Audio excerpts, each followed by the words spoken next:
El tesoro de David. Devocional sobre los Salmos.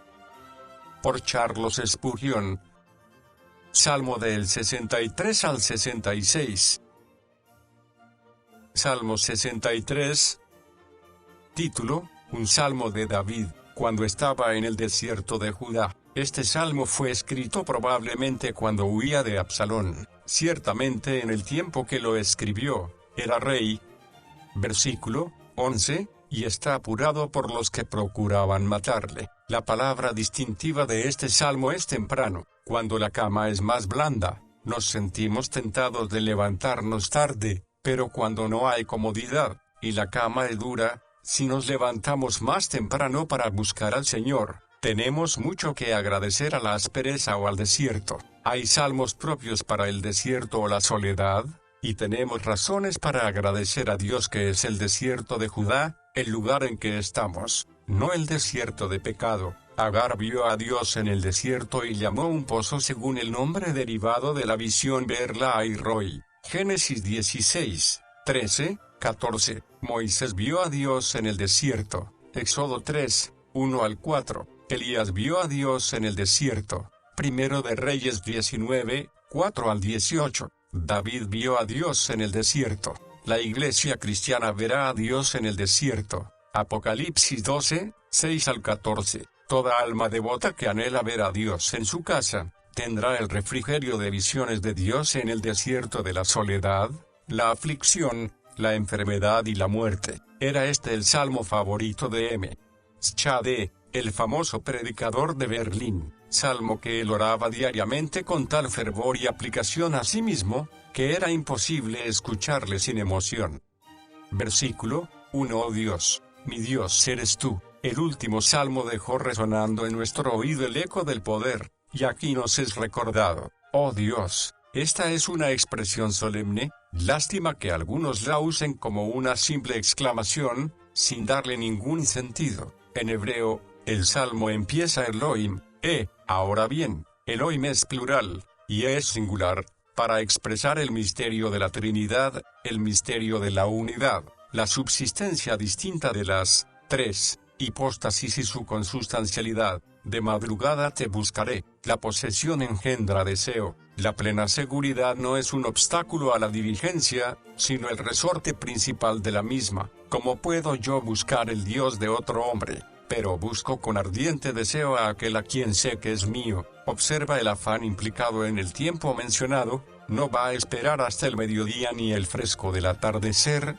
sino que se levanta al cantar el gallo, para reunirse con su Dios. Mi alma tiene sed de ti. La sed es un anhelo insaciable hacia algo que es uno de los pilares más esenciales de la vida. No hay modo de razonar con ella, ni de olvidarla, ni de despreciarla, ni vencerla con indiferencia estoica. La sed se hace notar, todo el hombre ha de ceder a su poder. Del mismo modo ocurre con el deseo divino que la gracia de Dios crea en el hombre regenerado. Oh, si Cristo viniera cerca, y estuviera quieto, y me diera permiso para contemplarle, porque el mirar parece el privilegio del pobre, puesto que sin pagar nada en absoluto puede contemplar el sol.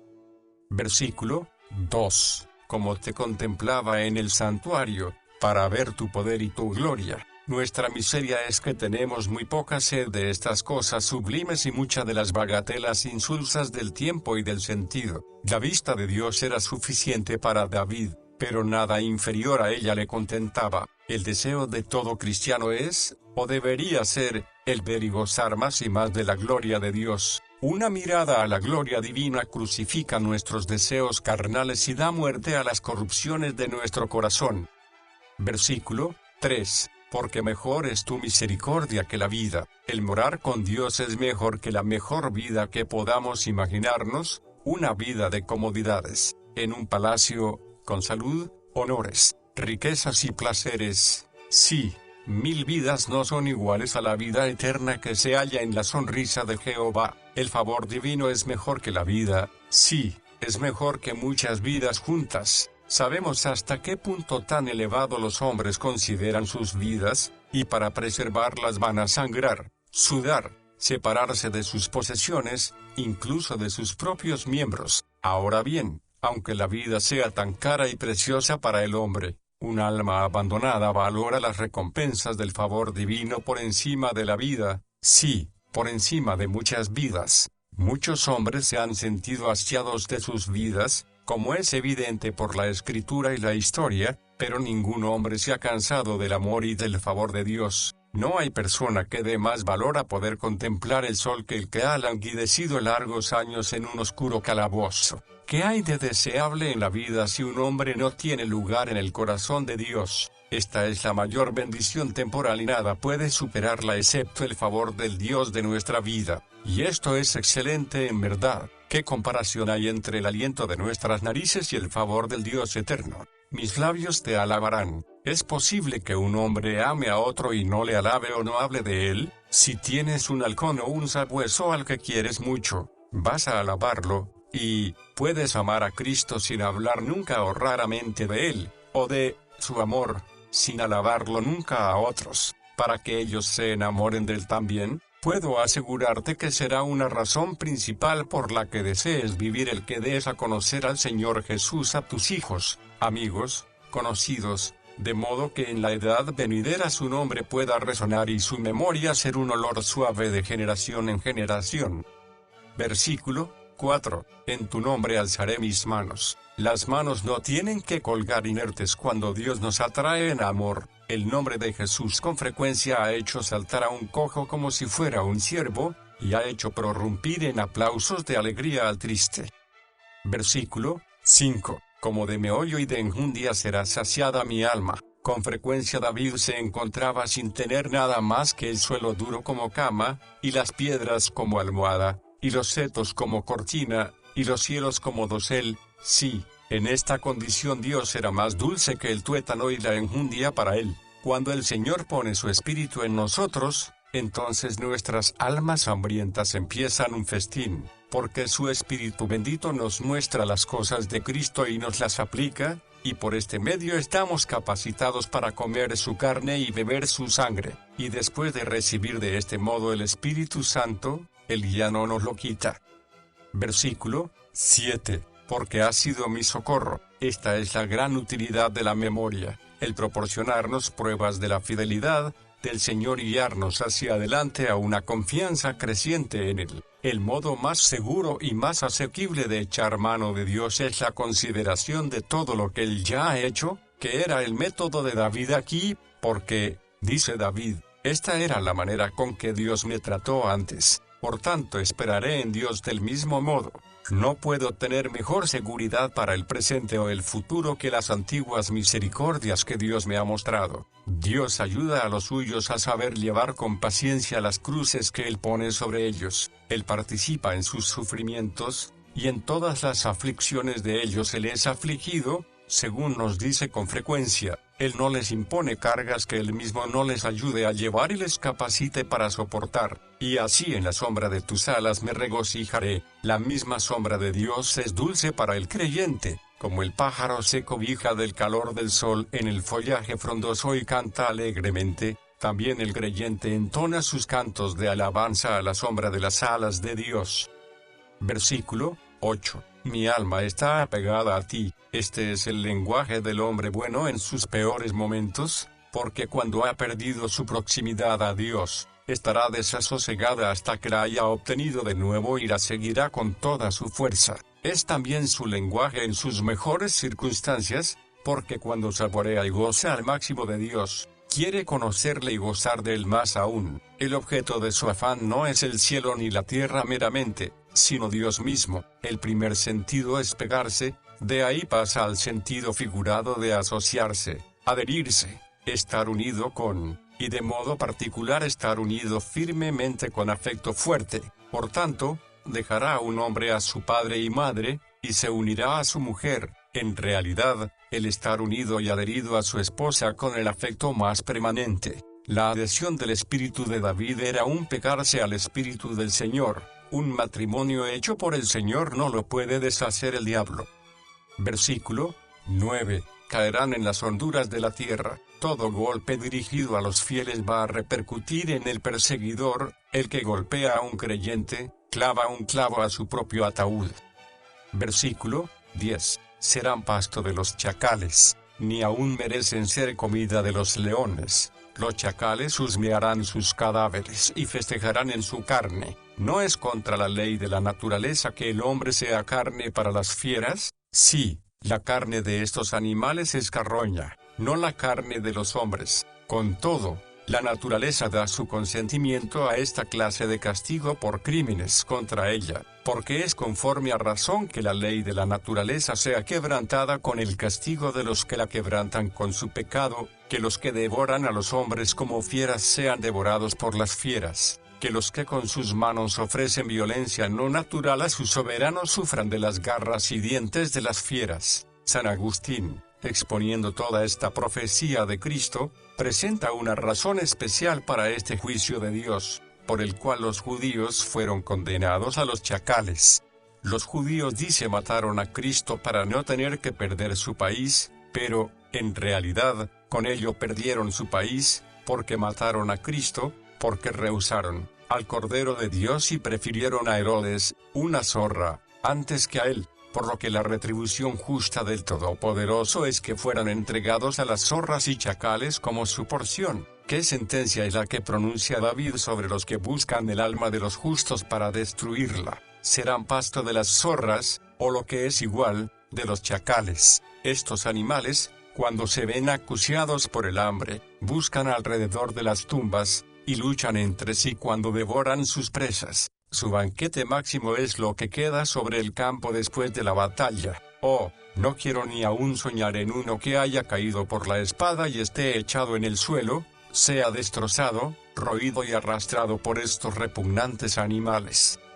Versículo 11. Porque la boca de los que hablan mentiras será cerrada, y cuanto antes mejor, sino por la vergüenza, o el temor, o la razón, sea cerrada por unas paladas de tierra del sepulturero, porque el mentiroso es un diablo humano, es la maldición de los hombres. Maldito por Dios, que ha dicho de modo general, todos los mentirosos tendrán su parte en el lago que arde con fuego y azufre. Ved la diferencia entre la boca que alaba a Dios y la boca que fabrica mentiras. La primera nunca será cerrada, sino que cantará para siempre. La segunda será cerrada ante el tribunal de Dios. Salmo 64.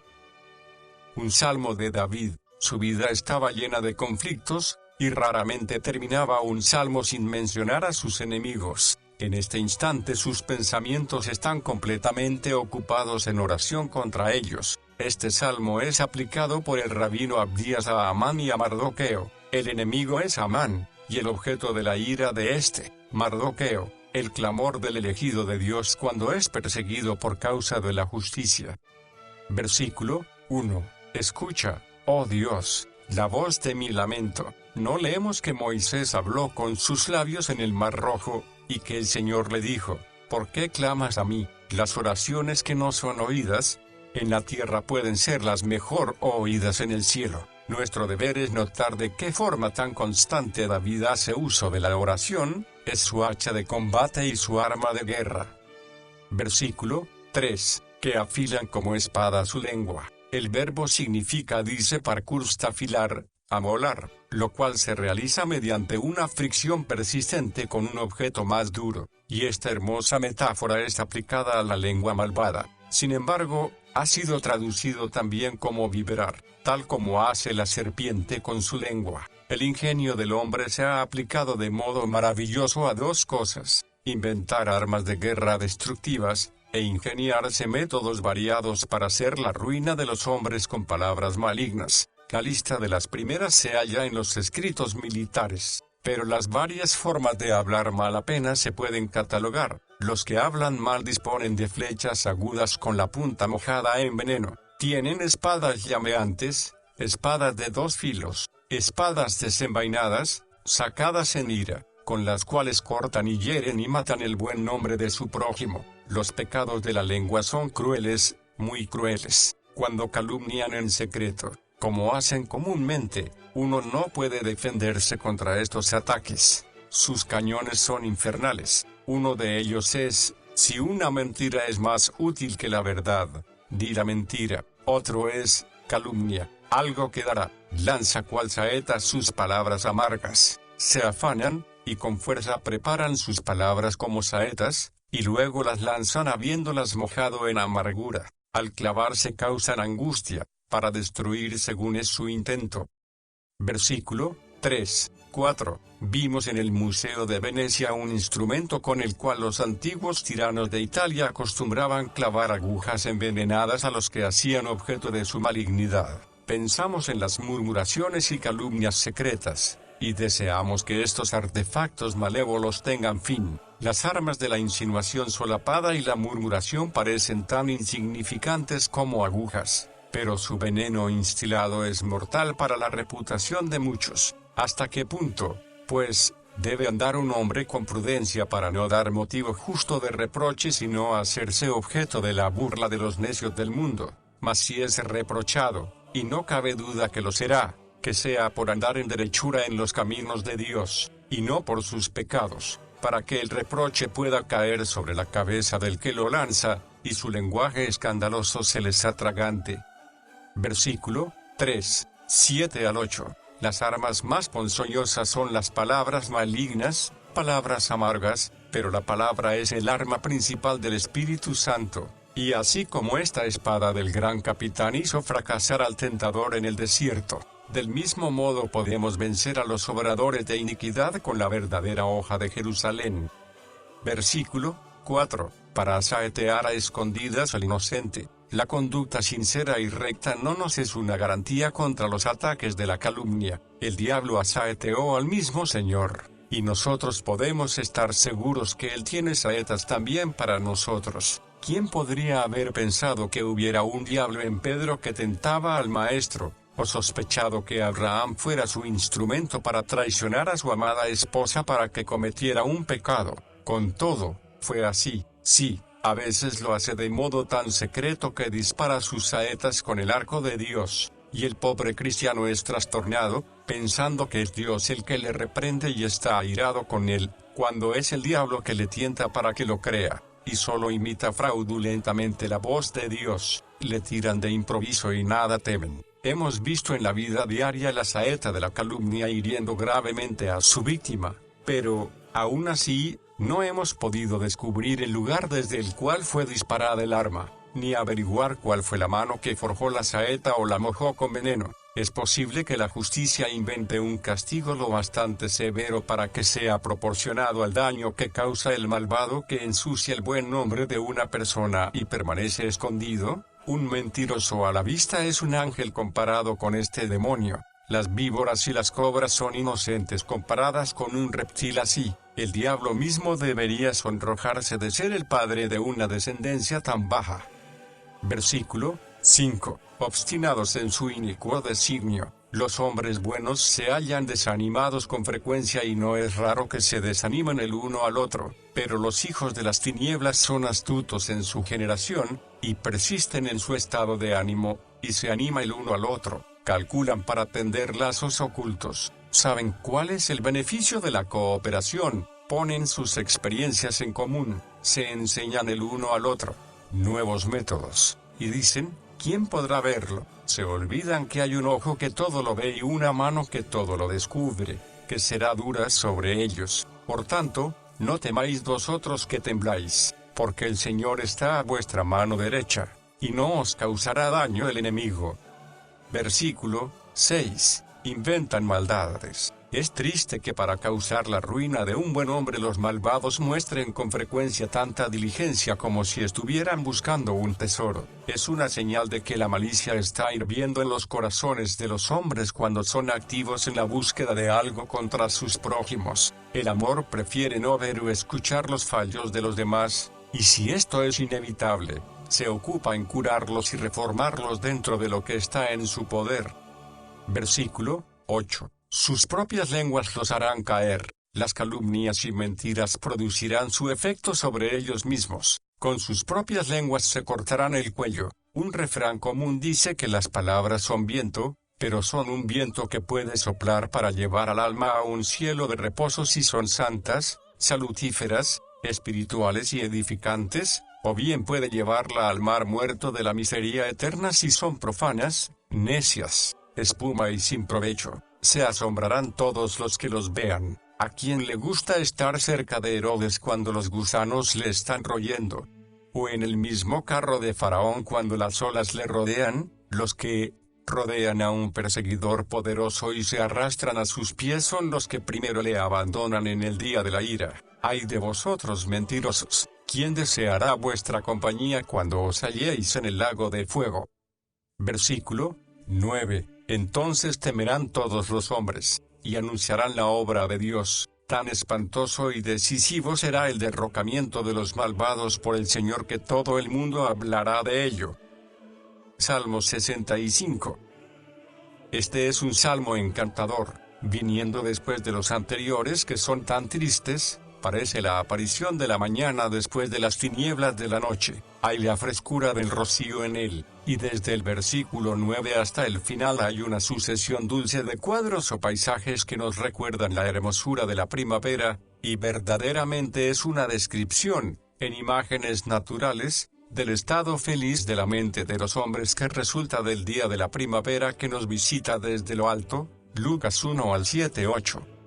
Versículo 1. A ti es debida la alabanza en Sión, oh Dios. Los que han visto en Sión la sangre del rociamiento y saben que pertenecen a la iglesia del primogénito, nunca pueden pensar en ella sin presentar humildes alabanzas al Dios de Sión. Seguiremos esperando, afinando nuestras arpas, en medio de las lágrimas de la tierra, pero, oh, qué armonías serán las que se oirán cuando llegue el momento y el Rey aparezca en su gloria. Ciertamente, cuando el alma está mal llena de adoración y reverencia, menos contenta está con la forma en que se expresa, y siente más profundamente lo inadecuados que son todos los cantos mortales para proclamar la bondad divina. El alma se encuentra muchas veces sin palabras para proclamar la gracia de Dios y expresar su grandeza. A ti se cumplirán los votos. Se ha dicho, el sentimiento más intenso es el menos expresivo, al ser condensado por la represión. Y Oker dice de la oración, el mismo silencio con que nuestra indignidad nos deja, hace petición por nosotros, y esto en la confianza de su gracia. Al mirar hacia adentro nos quedamos mudos, al mirar hacia arriba hablamos y prevalecemos. Orley lo traduce, sobre ti está el reposo de la oración. Ateneus dice que el silencio es algo divino, y Thomas A. Kempis llama al silencio la nutrición de la devoción. Versículo 2. Tú oyes la oración, este es tu nombre, tu naturaleza, tu gloria. Dios no solo ha oído la oración, sino que ahora la está oyendo, y siempre tiene que oírla, puesto que es un ser inmutable y nunca cambia en sus atributos. David, evidentemente, creía en un Dios personal y no adoraba una mera idea o abstracción. A ti vendrá toda carne, a causa de sus culpas. El acudir a Dios es la vida de la verdadera religión. Acudimos llorando en la conversión, esperando en la súplica, gozándonos en la alabanza y deleitándonos en el servicio. Los dioses falsos, a su debido tiempo, pierden a sus engañados seguidores, porque cuando el hombre es iluminado no podrá seguir siendo embaucado, pero cuando uno ha probado al verdadero Dios, se siente animado por su propio éxito para persuadir a otros también, y así el reino de Dios llega al hombre, y los hombres llegan a él. De modo tan seguro como que Dios es el Dios verdadero, así también es seguro que a ninguno de los que le buscan con diligencia le dejará sin una recompensa. Más bien podéis dudar de que sea Dios que dudar de que Él no va a escuchar la oración o a recompensar. Versículo 3. Las iniquidades prevalecen contra mí, nuestros pecados, de no ser por la gracia, prevalecerían contra nosotros en el tribunal de la justicia divina, en el tribunal de la conciencia y en la batalla de la vida. Desgraciado el hombre que desprecia a sus enemigos, y peor todavía el que considera como amigos suyos a los que le calumnian y le acusan. Mas nuestras rebeliones, tú las perdonas. Qué consuelo que las iniquidades que prevalecen contra nosotros no prevalezcan frente a Dios. Nos mantendrían alejados de Dios, pero Él las barre de delante de su presencia y la nuestra. Es digno de ser notado que así como el sacerdote se lavaba en el lavatorio antes de sacrificar, también David nos lleva a obtener purificación del pecado antes de entrar en el servicio del canto. cuando hemos lavado nuestras vestiduras y las hemos hecho blancas en su sangre, entonces nuestro cántico es aceptado, digno es el Cordero que fue inmolado. Versículo 4. Bienaventurado el que tú escoges y atraes a ti, Cristo, a quien Dios escogió, y a quien dijo, este es mi Hijo amado, en el cual me complazco, está verdaderamente sobre todas las cosas. Dios bendito para siempre, pero en Él también son bienaventurados sus elegidos. Por amor a Él nosotros hemos sido escogidos, en Él, no en nosotros, que hemos sido aceptados por Dios, siendo aceptados en el amado, y, por tanto, en Él somos bienaventurados. Él es nuestra bendición. De un comentario sencillo sobre el libro de los Salmos. Como corona de todo ello, no llegarnos con peligro de destrucción como Nadab y Abiú, sino que nos acercamos como escogidos y aceptados para ser residentes de la casa divina. Esto es una bienaventuranza acumulada más allá de toda concepción posible. Versículo 5. Con portentos de justicia nos respondes, oh Dios de nuestra salvación. Buscamos santificación, y la respuesta es prueba, pedimos más fe, y resulta más aflicción, oramos por el esparcimiento del Evangelio, y la persecución cae sobre nosotros. Sin embargo, es bueno que sigamos pidiendo, porque nada de lo que el Señor nos concede en su amor puede causarnos daño alguno. Los desastres van a resultar en bendiciones, después de todo, cuando vienen como respuesta a la oración. Pides perdón, esto es agradable a Dios, pero entiende bien que no es agradable a la carne, mortifica la corrupción, quebranta el corazón, conlleva una vida santa. Ahora bien, Dios es terrible para la carne pecaminosa, allí donde Él aparece, muere. Jacob, por tanto, si bien venció a Dios en oración, él mismo fue vencido, lo cual viene indicado por el toque en su muslo que fue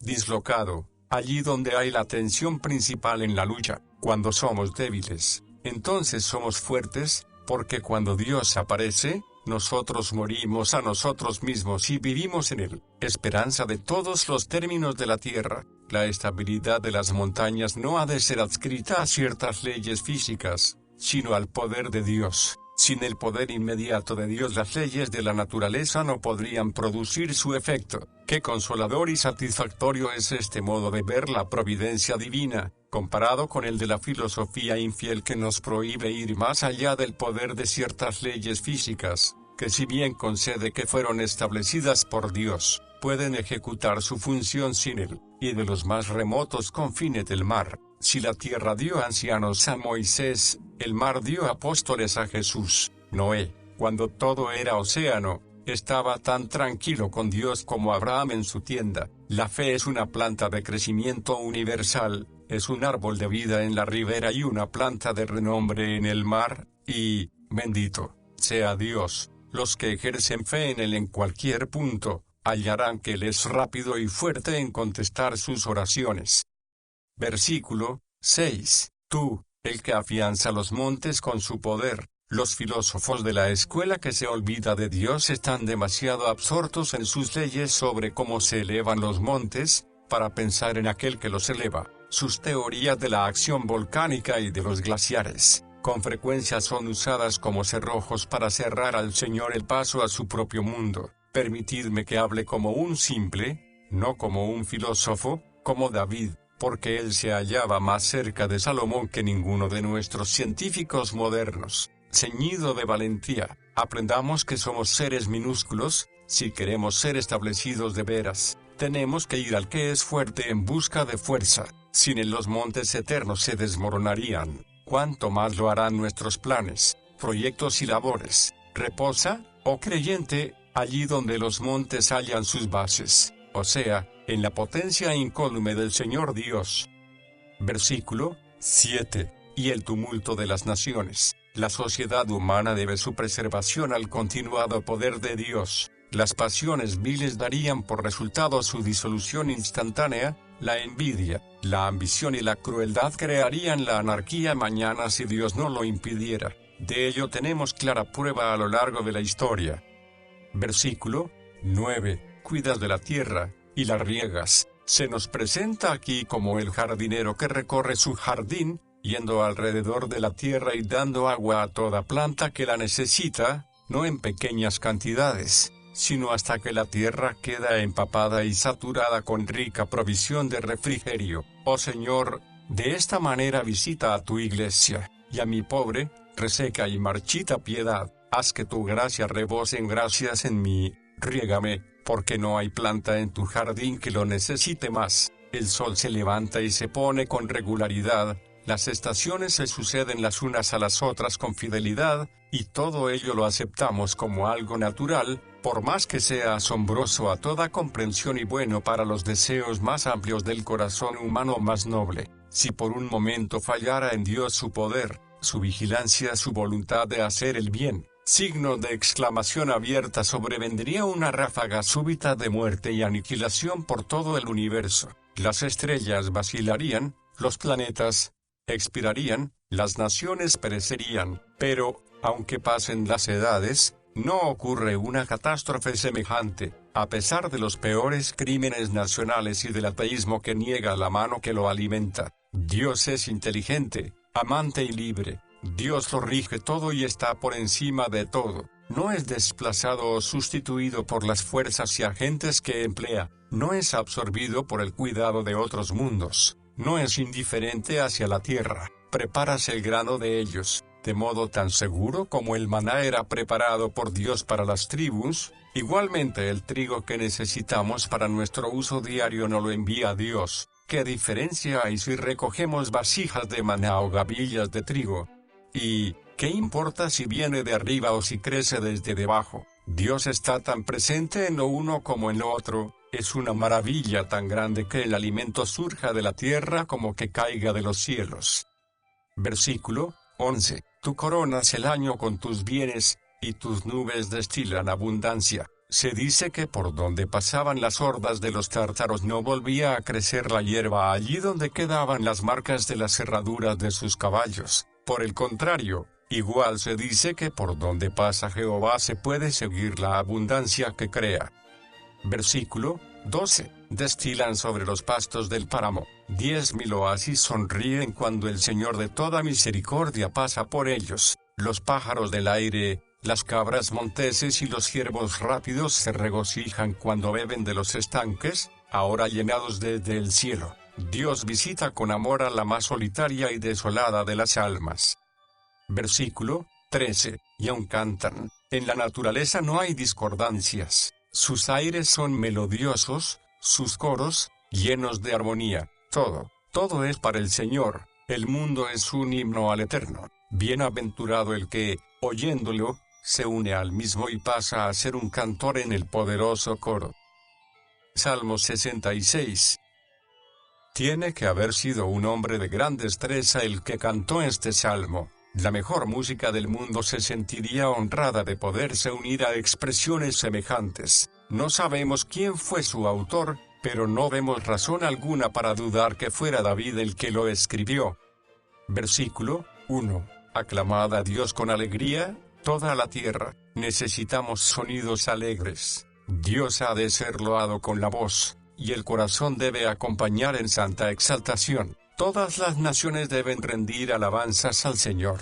Feliz el día en que no habrá gritos discordantes, sino que toda la tierra adorará a su Creador.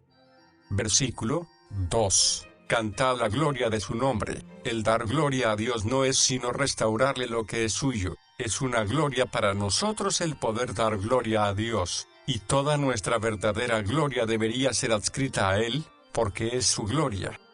Versículo 3. Decida a Dios. La devoción, a menos que sea decididamente dirigida al Señor, no es más que silbar al viento. Por la grandeza de tu poder se someterán a ti tus enemigos. El poder pone al hombre de rodillas, pero solo el amor gana su corazón. Faraón dijo que dejaría partir a Israel, pero mentía ante Dios. Se sometía de palabra, pero no de hecho. Decenas de millares, tanto en la tierra como en el infierno, están rindiendo un homenaje forzado al Todopoderoso. Solo se someten porque no pueden por menos que hacerlo.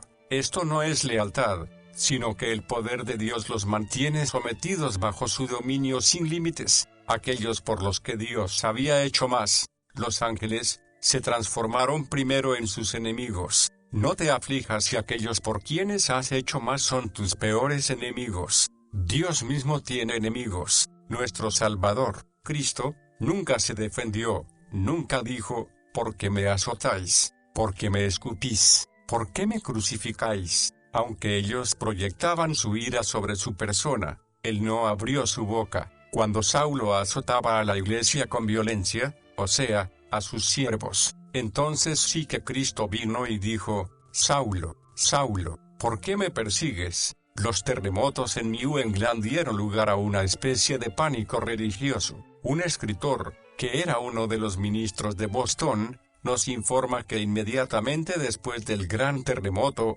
según lo llamaron, gran número de personas de su congregación acudieron y expresaron su deseo de reunirse en la iglesia, pero, al conversar con ellos, el pastor no pudo notar la menor evidencia de mejoría en sus ideas o sentimientos religiosos, ninguna convicción de su propia pecaminosidad, nada. En resumen, sino una especie de temor supersticioso ocasionado por la creencia de que el fin del mundo estaba cercano. Todas sus respuestas mostraron que no habían hallado a Dios, aunque habían visto la grandeza de su poder en el terremoto. Versículo 4. Toda la tierra te adorará, y cantará a ti. ¿Qué cambio tendrá lugar cuando el canto desplazará a los suspiros y sollozos, y la música expulsará nuestra miseria? Selah. No hay meditación más gozosa que la que procede de la perspectiva de un mundo reconciliado a su Creador.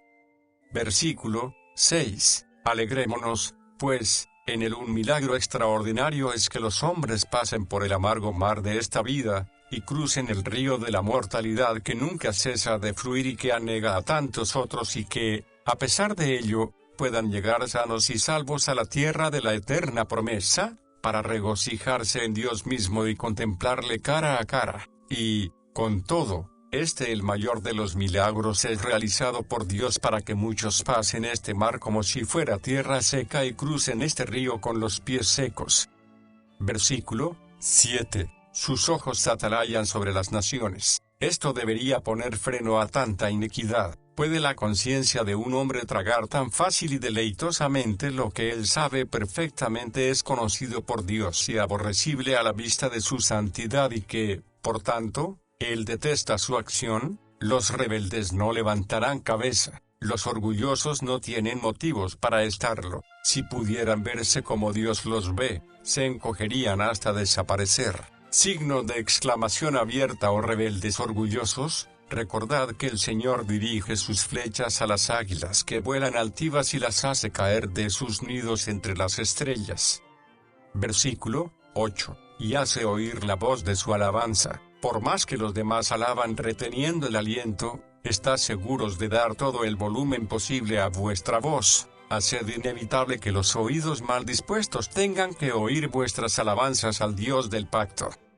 Versículo 9. Y no permitió que nuestros pies resbalasen. Si Dios nos ha permitido no solo conservar la vida sino la posición, tenemos la obligación de darle una doble alabanza. El vivir y estar de pie es la condición de los santos por la gracia divina. Aquellos a quienes Dios preserva son inmortales e inconmovibles. Versículo 10. Porque tú nos probaste. Dios tenía un hijo sin pecado, pero no tiene ningún hijo que no pase pruebas. Llegará un día en que haremos himnos de nuestras aflicciones y cantaremos más dulcemente porque nuestras bocas han sido purificadas con tragos amargos. No se sabe cuál será la cosecha real del maíz hasta que no sale del molino, ni lo que darán las uvas hasta que su jugo no sale de la prensa. La gracia se esconde en la naturaleza humana como el agua dulce en las hojas de las rosas. Nos refinaste como se afina la plata. El refinar la plata es una operación que requiere mucho cuidado personal. El principio de purificar el oro y la plata es muy simple teóricamente, pero en la práctica se requiere gran experiencia para garantizar la precisión, y no hay rama en la industria que requiera más atención y vigilancia. El resultado va a ser influido por un número tan grande de circunstancias que ningún refinador que se estime va a delegar los pasos principales del proceso a otro que no sea tan hábil como él. Enciclopedia Británica. Para refinar la plata se requiere un horno construido con gran habilidad. Versículo 11. Pusiste sobre nuestros lomos pesada carga. Nosotros también olvidamos con frecuencia que Dios pone aflicciones sobre nosotros. Si recordamos este hecho, nos someteremos más pacientemente a la presión que nos aflige. Llegará un día en que por cada onza de carga presente recibiremos un sobremanera grande y eterno peso de gloria. Versículo 12. Hiciste cabalgar a hombres vulgares sobre nuestra cabeza. No hay nada peor para los siervos de Dios que caer en las manos de perseguidores orgullosos. El mayor peligro que cae sobre el hombre viene de donde menos debería venir, de él mismo. Los leones no se pelean con leones, las serpientes no usan su veneno en otras serpientes, pero el hombre es el causante principal de las tribulaciones y aflicciones de los de su propia raza.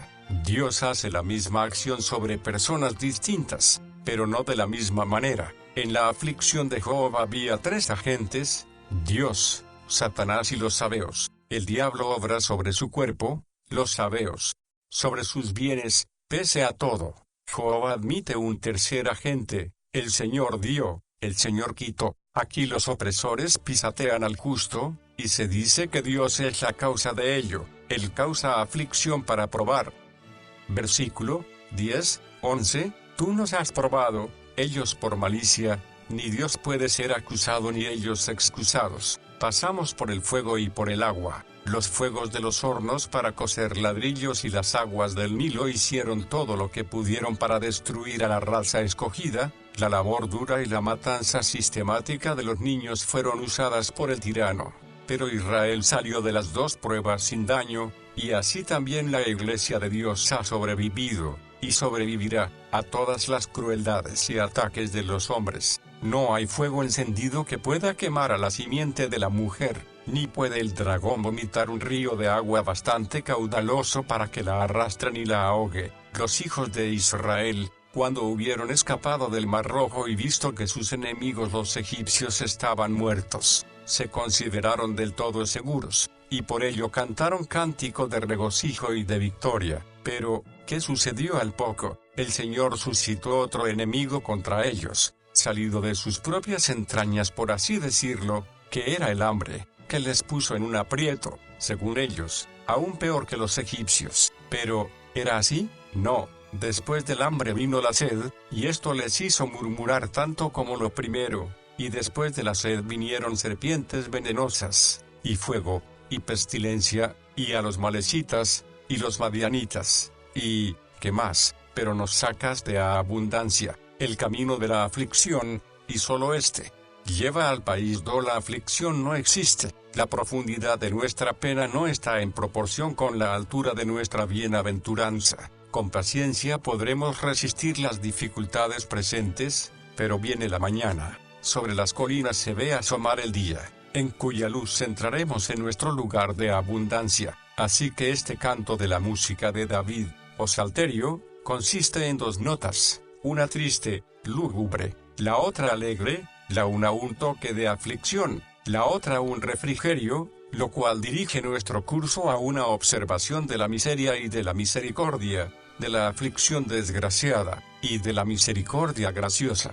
El libertador es grande, la liberación es cierta, la aflicción dolorosa, la exaltación gloriosa. Hay una primera palabra, sin embargo, que como una llave abre esta puerta áurea de la misericordia, pero, esto es vox respirationis, un suspiro que nos devuelve la misma vida de bienestar, pero nos sacas de abundancia. Estábamos en serio peligro y atemorizados a causa de la mano de nuestros enemigos. Estos cabalgaban sobre nosotros y nosotros nos hallábamos en gran perplejidad. Pero tú, si hubiera habido un período pleno en nuestra miseria, si el abismo de la persecución casi se nos hubiera tragado y toda nuestra luz de bienestar hubiera sido aplastada y extinguida, habríamos podido exclamar: nuestra esperanza ha desaparecido. El que nos decía tened buen ánimo, se burlaba de nosotros. Sin embargo, este mismo pero es como el remo bendito que desvía nuestra barca de las rocas de la desesperación y la hace llegar a un cielo de bienestar.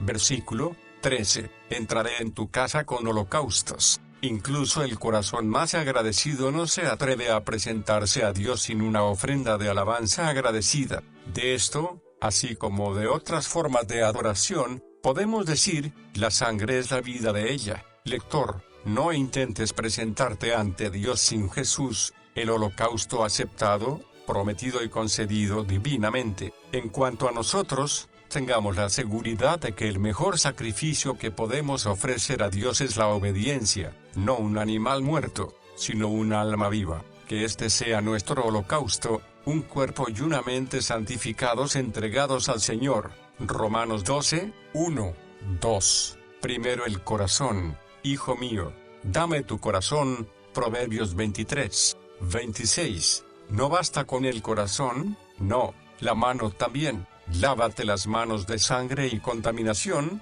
Isaías 1, 16. ¿No basta con la mano? No, el pie también. Aparta tu pies del mal. Proverbios 4, 27. ¿No basta con el pie? No, los labios también. Guarda las puertas de tu boca. Salmo 141, 3. Guarda tu lengua del mal. Salmo 34, 13. ¿No basta con la lengua? No, el oído también. El que tenga oídos para oír, oiga. Mateo 11, 15. ¿No basta con el oído? No, los ojos también. Que tus ojos miren siempre al Señor. ¿No basta con todo esto? No, dale tu cuerpo y espíritu comprados sois por precio, por tanto, glorificad a Dios en vuestro cuerpo, y en vuestro espíritu, que son de Dios. Primera a Corintios 6, 20. Cuando los ojos aborrecen los objetos del deseo carnal, el oído las calumnias, el pie detesta andar por caminos desviados, las manos hacer violencia y entuertos, la lengua la adulación y la blasfemia, el corazón el orgullo y la hipocresía, esto es tu holocausto.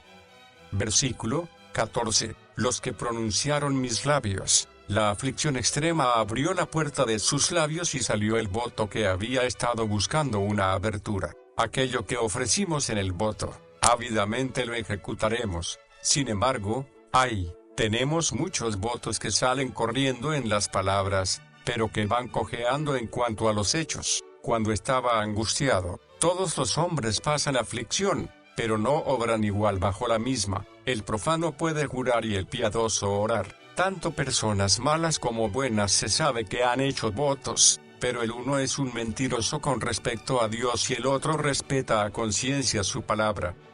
Versículo 15. Holocaustos de animales engordados te ofreceré. El hombre bueno dará a Dios de lo mejor que tiene. El avaro con respecto a Dios es un desgraciado verdaderamente. Versículo 16. Venid y oíd. Antes se nos dijo que fueran y que vieran. El oír es el ver de la fe. La misericordia nos viene siempre por la puerta del oído. Oíd, y vivirá vuestra alma. Y contaré lo que ha hecho a mi alma. El declarar los hechos del hombre no es necesario, son demasiado triviales, y además hay suficientes trompeteros para proclamar los hechos del hombre. Pero, el declarar los actos misericordiosos de Dios es instructivo, consolador, inspira y beneficia en muchos aspectos. Que cada uno hable por sí mismo, porque el testimonio personal es el más seguro y el más eficaz. La experiencia de segunda mano carece del sabor y fragancia de la de primera mano. El fin principal que hemos de tener a la vista cuando declaramos la experiencia es la gloria del Dios que nos ha tratado con tanta generosidad y abundancia. Y con qué fulgor brillará la gloria de Dios cuando sus hijos estén dispuestos a reconocer que Él nunca los ha llamado a ningún deber a menos que les haya dado gracia suficiente para hacerlo.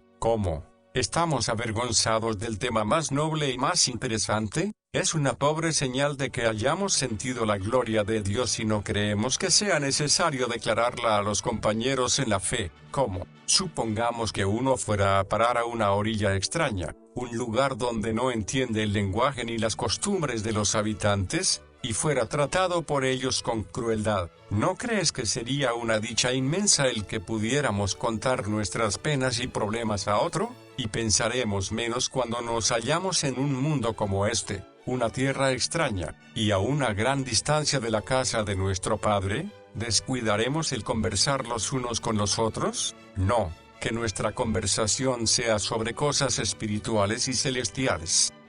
Versículo 17. A él clamé con mi boca, y fue ensalzado con mi lengua. Observa que el salmista clamó y habló, las dos cosas. El Señor ha expulsado el demonio mudo de sus hijos, y los que pueden hablar de modo menos fluido con sus lenguas son con frecuencia los más elocuentes con sus corazones. Es una prueba que la oración procede de motivos no dignos cuando las bendiciones que la siguen no son reconocidas con el mismo fervor con que fueron originalmente imploradas. Los 10 leprosos pidieron todos ellos misericordia y la obtuvieron todos, pero solo uno de ellos regresó para dar las gracias. Que la alabanza del Señor esté en tu lengua, bajo tu lengua y sobre su lengua, para que pueda brillar sobre los hombres y que puedan ver que tu corazón es bueno. Versículo 18. Si en mi corazón hubiese acariciado yo la iniquidad, el Señor no me habrían escuchado. No hay nada que estorbe tanto a la oración como la iniquidad alojada en el pecho, como con Caín. Lo mismo con nosotros, el pecado se halla a tu puerta, borrándote el paso. Si escuchas al diablo, Dios no te escuchará. Si rehusas escuchar los mandamientos de Dios, sin duda Él rehusará escuchar tus peticiones. Una petición a Dios imperfecta será oída por amor a Cristo, pero no una que haya sido tergiversada a propósito por la mano de un traidor. El que Dios aceptará nuestras devociones cuando nosotros estamos aún deleitándonos en el pecado, sería ser de Él el Dios de los hipócritas, lo cual es un nombre apto para Satanás, pero no para el Dios de Israel. La misma sospecha de ello implica la posibilidad de que este pueda ser el estado de los creyentes, y hay abundantes razones para temer que esta sea la razón por la cual sus oraciones a veces son impedidas y sus súplicas generalmente se quedan sin contestar. Entre tanto, pues, que el amor al pecado domina nuestros corazones, nuestro amor a las cosas espirituales es inactivo, torpe, y nuestras oraciones por ellas han de ser puestas en entredicho. Oh, la falacia que el alma pone aquí sobre sí misma. Al mismo tiempo ama su pecado y ora contra él, al mismo tiempo que está pidiendo gracia, lo hace con el deseo de no prevalecer en ello. Así pues, en tanto que damos alas a la iniquidad, ¿cómo es posible que tengamos en cuenta las cosas espirituales, el único objeto legítimo de nuestras oraciones? Y si no las consideramos, ¿cómo podemos sentir urgencia para que Dios nos las conceda? Y allí donde no hay fervor por nuestra parte, no es de extrañar que no haya respuesta de Dios. Están fomentando la iniquidad en el corazón los que sienten y suspiran por el deseo de pecar, por más que en el curso de la providencia es posible que se vean impedidos de cometerlo realmente. Estoy persuadido de que no son raros los casos de hombres que alimentan deseos pecaminosos, aunque por falta de oportunidad, por temor al hombre o por algún freno parcial de la conciencia no se atrevan a ponerlos en práctica. Muchos pueden recordar sus pecados sin aflicción, y pueden hablar de ellos sin vergüenza, y algunas veces con una mezcla de jactancia y vanagloria. ¿No les has escuchado alguna vez contar sus locuras pasadas, y hacerlo con una satisfacción que parece más bien una renovación del placer que un lamentarse del pecado? El pecado es algo abominable, tan deshonroso para Dios y tan destructivo para las almas de los hombres que ningún cristiano real puede ser testigo del mismo sin ser afectado. Versículo 19. Atendió a la voz de mi súplica. El amor al pecado es una mancha de la plaga, una marca de condenación, una señal de muerte, pero las oraciones que viven y prevalecen ante Dios evidentemente salen de un corazón que está libre de tratos con el maligno. Versículo 20. Bendito sea Dios, que no rechazó mi oración, ni me retiró su misericordia. Podríamos pensar que David hubiera colocado la corona sobre su cabeza, pero la pone en la de Dios. Voy a aprender esta lógica excelente, porque me gusta más la lógica de David que los silogismos de Aristóteles, pues cualesquiera que sean sus premisas, La conclusión es siempre la gloria de Dios.